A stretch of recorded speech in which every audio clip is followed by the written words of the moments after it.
but there is an argument to say that the Americans actually accelerated this decline in the empire, both during the Second World War and after the Second World War, particularly Roosevelt, who was very, very against European colonial projects, and particularly the British Empire, and was very insistent in all these conferences and Tehran and so forth, even working with Stalin against Winston Churchill. I think that was a form of treachery against Britain's ally or America's ally.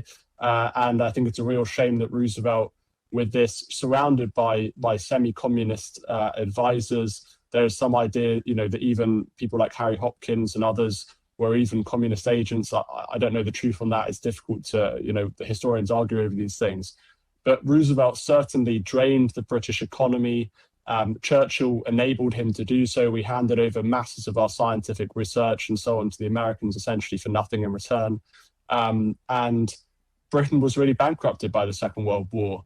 And America decided to pump a huge amount of money through the Marshall Plan into Europe, including in Britain, which was fantastic and helped us rebuild. But at the same time, we were still paying off those war debts until I think about 2008 to the States, whilst the US was also pumping huge amounts of money into Japan and Germany, who'd lost the war.